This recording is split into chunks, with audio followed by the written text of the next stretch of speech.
नमस्कार दोस्तों, स्वागत है आपका हमारे YouTube channel target civil services में। तो आज है 11 अगस्त और मध्य प्रदेश के डेली करंट अफेयर में आज हम 11 अगस्त और 10 अगस्त से जितने भी करंट अफेयर है इंपॉर्टेंट तो उस पर डिस्कस करेंगे। तो लेक्चर ध्यान से देखिएगा और दोस्तों इसने भी वीडियो को लाइक नहीं किया है तो लाइक और शेयर जरूर कर दीजिए और अगर आप इस चैनल पर नए हो तो सब्सक्राइब भी कर लीजिए। तो ये है हमारा टेलीग्राम चैनल, इस पर डेली 20 क्वेश्चन का क्विज होता है जिसमें 10 क्वेश्चन एमपी जीके से रहते हैं, 5 क्वेश्चन जो है वो मध्य प्रदेश करंट अफेयर से रहते हैं और 5 क्वेश्चन नेशनल करंट अफेयर से रहते हैं। और जितने भी ये 20 क्वेश्चन रहते हैं दोस्तों, ये एग्जाम पर्सपेक्टिव से मोस्ट इंपॉर्टेंट है। तो आप भी इस क्विज में पार्टिसिपेट करिएगा। देखिए इस टाइप से इसका रिजल्ट निकलता है। जो इसके पहले क्विज हुआ था 37, इसमें जो फर्स्ट रैंक आई है वो नीरज विश्वकर्मा की आई है, सेकेंड रैंक काजल की आई है और जो थर्ड रैंक है वो आई है योगेश्वरी की। तो दोस्तों आप भी इस क्विज में पार्टिसिपेट कर सकते हो। टेलीग्राम चैनल की लिंक आपको हमारे वीडियो के डिस्क्रिप्शन बॉक्स में मिल जाएगी। चलिए दोस्तों सबसे पहले कर लेते हैं, हमने जो कल करंट अफेयर पढ़े थे उसका रिवीजन, उसके बाद हम स्टार्ट करेंगे आज के करंट अफेयर। तो कल के करंट अफेयर में पहला क्वेश्चन था हमारा, पर्यावरण मंत्री श्री हरदीप सिंह डंग जी, इनके पास नवीन एवं नवकरणीकरण ऊर्जा विभाग भी है। तो इन्होंने किस जिले से अंकुर अभियान का शुभारंभ किया है? तो ये क्या है, बड़वानी डिस्ट्रिक्ट से। तो इसका आंसर क्या होगा था, option number C. Next question था हमारा, हाल ही में विधानसभा सचिवालय द्वारा तैयार की गई पुस्तक असंसदीय शब्द एवं वाक्यांश संग्रह के विमोचन किसके द्वारा किया गया है? तो ये किया गया हमारे मध्य प्रदेश के मुख्यमंत्री शिवराज सिंह चौहान जी के द्वारा। ठीक है, तो इसका आंसर क्या हो जाएगा, ऑप्शन नंबर बी। मंगू भाई पटेल हमारे मध्य प्रदेश के राज्यपाल है और हमारे मध्य प्रदेश के जो विधानसभा अध्यक्ष है वो कौन है, गिरीश गौतम है। और कमलनाथ विधानसभा विपक्ष नेता है और मोहम्मद रफीक जो है वो हमारे मध्य प्रदेश हाईकोर्ट के मुख्य न्यायाधीश हैं। नेक्स्ट क्वेश्चन था हमारा, हाल ही में बच्चों में एंटीबॉडी की जांच के लिए किस जिले से सीरो सर्वे की शुरुआत की जाएगी? तो ये की जाएगी इंदौर डिस्ट्रिक्ट से, हमारे मध्य प्रदेश की आर्थिक एवं औद्योगिक राजधानी है। नेक्स्ट क्वेश्चन था हमारा, किस शहर की मॉडल वर्षा डोंगरे ने आगरा में हुए star life pageant miss India 2021 का खिताब जीता है? तो ये किस डिस्ट्रिक्ट की है? तो ये हमारे मध्य प्रदेश की आर्थिक एवं औद्योगिक राजधानी इंदौर की है। चलिए दोस्तों अब स्टार्ट करते हैं हम आज के करंट अफेयर। तो आज के करंट अफेयर में पहला क्वेश्चन है हमारा, मध्य प्रदेश में जनजातीय गौरव दिवस के रूप में कब मनाया जाता है? तो ये मनाया जाता है 15 नवंबर को। तो इसका आंसर क्या हो जाएगा, ऑप्शन नंबर डी।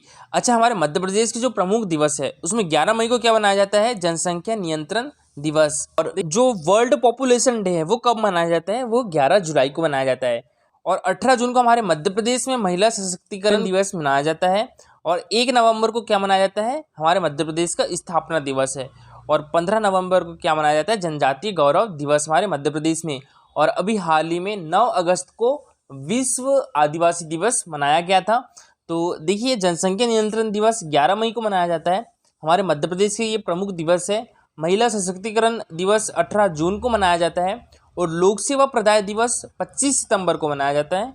और बेटी बचाओ दिवस कब मनाया जाता है, ये 5 अक्टूबर को मनाया जाता है। ठीक है, और देखिए बेटी बचाओ बेटी पढ़ाओ की ब्रांड एम्बेसडर कौन है हमारे मध्य प्रदेश की? तो ये है रिया जैन, जिनको 2020 का प्रधानमंत्री राष्ट्रीय बाल पुरस्कार से भी सम्मानित किया गया था। और रिया जैन किस डिस्ट्रिक्ट से है? तो ये भोपाल डिस्ट्रिक्ट से है। और देखिए इनको अभी हाल ही में एक यूएसए का पुरस्कार भी मिला था। तो आप कमेंट बॉक्स में वो पुरस्कार का नाम लिख के बताइए। ठीक है, हमारे मध्य प्रदेश की स्थापना दिवस कब मनाया जाता है? 1 नवंबर को मनाया जाता है। और नगरीय निकाय अधिकारिता दिवस कब मनाया जाता है? 2 नवंबर को मनाया जाता है। जनजातीय गौरव दिवस कब मनाया जाता है? तो 15 नवंबर को मनाया जाता है।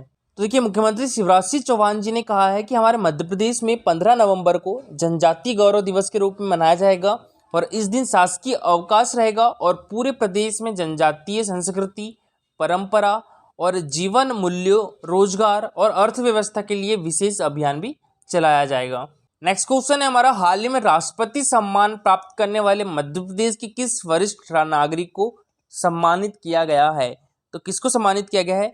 श्रीमती नारायण देवी, श्री राधाकृष्ण सिंह और श्री रामबाबू शर्मा, ये तीनों को। तो इसका आंसर क्या हो जाएगा, ऑप्शन नंबर डी। और जो श्रीमती नारायण देवी है ये हमारे मध्य प्रदेश की राजधानी भोपाल से है। श्री राधाकृष्ण सिंह कहाँ से है? ये बैतूल से है। और श्री रामबाबू शर्मा ये कहाँ से है?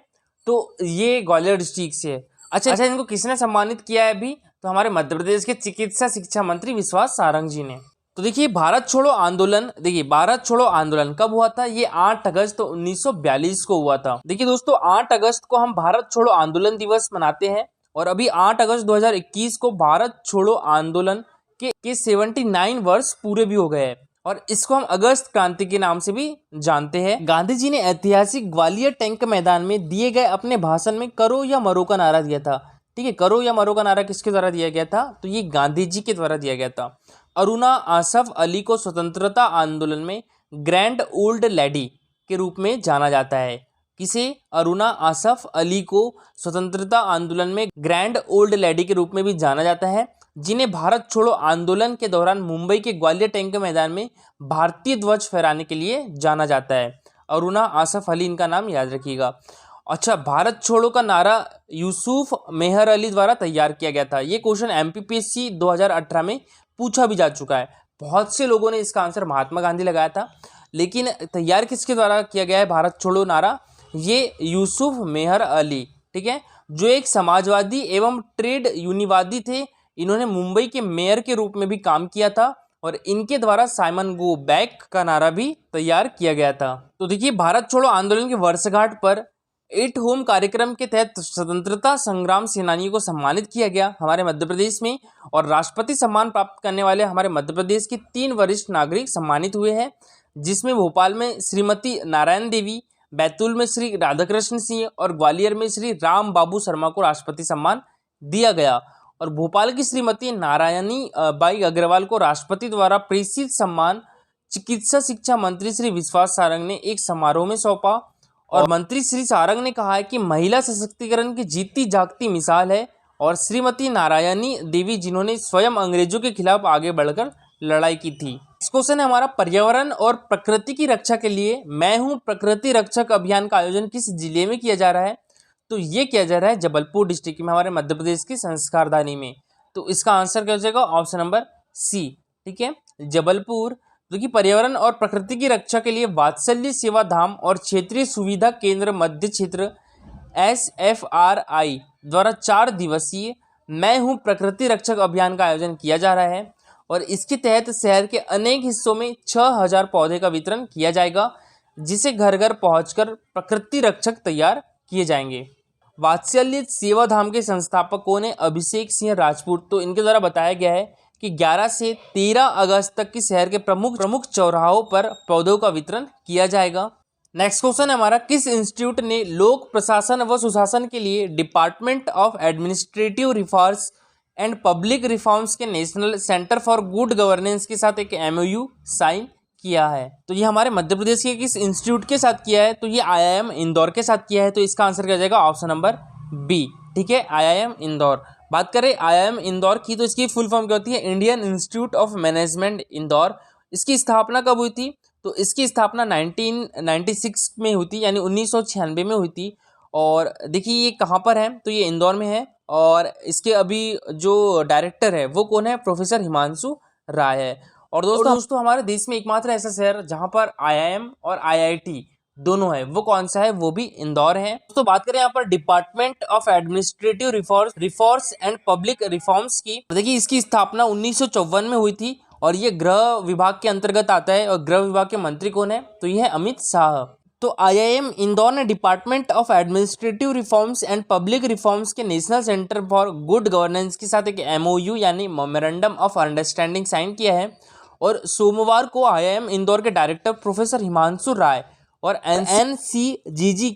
NCGG की फुल फॉर्म क्या होती है? National centre for good governance के अतिरिक्त सचिव V श्रीनिवास ने इस पर हस्ताक्षर किए हैं। यह कोलैबोरेशन भारत सरकार को लोक प्रशासन सुशासन में बेहतरीन नीतियां अपनाने में मदद करेगा, साथ ही राज्यों को गुड गवर्नेंस इंडेक्स में अपनी रैंकिंग बेहतर करने में मदद करेगा।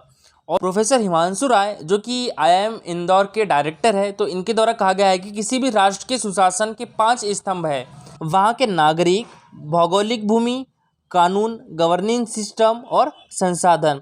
हमें यह सुनिश्चित करने की ज़रूरत है कि राष्ट्र के लोगों को यह पता हो कि वे किस तरह के देश में रहना चाहते हैं। नेक्स्ट क्वेश्चन है हमारा, Madhya Pradesh urban development company के द्वारा जल प्रदाय योजनाओं के प्रचालन और प्रबंधन पर कार्यशाला का आयोजन किसके सहयोग से किया जाएगा? तो देखिए ये हमारे मध्य प्रदेश की राजधानी भोपाल में किया जाएगा और ये एशियन डेवलपमेंट बैंक की सहायता से किया जाएगा। तो इसका आंसर क्या हो जाएगा, ऑप्शन नंबर ए। ठीक है, एडीबी बैंक। बात करें यहाँ पर एशियन डेवलपमेंट बैंक की, तो इसकी स्थापना 19 दिसंबर 1966 को हुई थी और इसका हेडक्वार्टर कहाँ पर है, मनीला फिलीपींस में है। और इसके अभी प्रेसिडेंट कौन है, तो इसके प्रेसिडेंट है मासात्सुगा आसाकावा। दोस्तों यहाँ पर बात करें हम आरबीआई यानी रिजर्व बैंक ऑफ इंडिया की, तो इसका हेडक्वार्टर है मुंबई महाराष्ट्र में। इसकी स्थापना हुई थी 1 अप्रैल 1935 को और इसके अभी गवर्नर कौन है, तो शक्तिकांत दास की गवर्नर है। और ये किस मिनिस्ट्री के अंडर में है, तो ये फाइनेंस मिनिस्ट्री के अंडर में आता है। अब बात करें हम यहाँ पर डब्ल्यूबी यानी वर्ल्ड बैंक की, तो वर्ल्ड स्थापना कब हुई थी, 1944 में हुई थी। इसका हेडक्वार्टर कहाँ पर है, वॉशिंगटन डीसी में है। ये यूनाइटेड स्टेट ऑफ अमेरिका की कैपिटल भी है। इसके अभी प्रेसिडेंट कौन है, डेविड मालपास हैं। और जो एमडी और सीएफओ है वो कौन है, अंशुला कांत है और ये हमारे इंडिया से है। ठीक है, और दोस्तों बात करें हम यहाँ पर आईएमएफ की, तो इसकी फुल फॉर्म होती है इंटरनेशनल मॉनेटरी फंड। ठीक है, इसका हेडक्वार्टर भी वाशिंगटन डीसी में है और इसकी स्थापना भी कब हुई थी, 1945 में हुई थी। और देखिए इसमें जो चीफ इकोनॉमिस्ट है ना, ये हमारे इंडिया के हैं गीता गोपीनाथ, इनका नाम याद रखिएगा, मोस्ट इंपॉर्टेंट है। ठीक है, और अभी डायरेक्टर कौन है, तो ये है क्रिस्टलिना जॉर्जिया, इसकी डायरेक्टर है। तो देखिए Madhya Pradesh urban development company के अमरकंटक भवन जोन 1 एमपी नगर स्थित मुख्यालय में 11 अगस्त बुधवार को प्रातः 10 बजे से 2 दिवसीय कार्यशाला आयोजित की जा रही है। और एशियन डेवलपमेंट बैंक के सहयोग से आयोजित होने वाली यह कार्यशाला जल प्रदाय योजनाओं के प्रचालन और प्रबंधन पर आधारित होगी। और कार्यशाला का शुभारंभ Madhya Pradesh urban development company के प्रबंध संचालक श्री निकुंज श्रीवास्तव जी करेंगे और कार्यशाला को एशियन डेवलपमेंट बैंक के विषय विशेषज्ञ भी संबोधित करेंगे। कल का हमारा क्वेश्चन था डब्ल्यूएचओ की स्थापना कब हुई थी, तो देखिए डब्ल्यूएचओ की जो स्थापना है 7 अप्रैल 1948 को हुई थी। तो इसका आंसर क्या हो जाएगा, ऑप्शन नंबर ए। ठीक है, और बात करें हम यहाँ पर डब्ल्यूएचओ की, तो इसकी फुल फॉर्म क्या होती है, वर्ल्ड हेल्थ ऑर्गेनाइजेशन। इसका मुख्यालय कहाँ पर है, जेनेवा स्विट्जरलैंड में है। और इसके अभी महानिदेशक कौन है, तो वो है टेड्रोस एडहानम। अच्छा, 24 अक्टूबर 1945 को किसकी स्थापना की गई थी, तो ये की गई थी यूनाइटेड नेशन की। और यूनाइटेड नेशन का मुख्यालय कहाँ पर है, ये है न्यूयॉर्क में। और न्यूयॉर्क कहाँ पर है, यूएसए में है, यूनाइटेड स्टेट ऑफ अमेरिका में है। 1 जनवरी 1995 में किसकी स्थापना की गई थी, डब्ल्यूटीओ यानी वर्ल्ड ट्रेड ऑर्गेनाइजेशन की। और वर्ल्ड ट्रेड ऑर्गेनाइजेशन का मुख्यालय कहाँ पर है, जेनेवा स्विट्जरलैंड में है। और 24 जनवरी 1971 को किसकी स्थापना की गई थी, तो ये वर्ल्ड इकोनॉमिक फोरम की स्थापना की गई थी। और दोस्तों आज जो सबसे अच्छा आंसर किया है वो किया है सुरेंद्र पार्थ और तानिया ने, दोनों ने बहुत अच्छा आंसर किया है। और आज के लिए आपका क्वेश्चन है, किस जिले में संजय गांधी ताप विद्युत केंद्र स्थित है, तो ये किस जिले में, शहडोल में है, छिंदवाड़ा में है, उमरिया में है या सागर में है। ठीक है, और दोस्तों लेक्चर अच्छा लगा हो तो लाइक और शेयर जरूर करिएगा और अगर आप इस चैनल पर नए हो तो सब्सक्राइब भी कर लीजिए। Thank you so much for watching this video.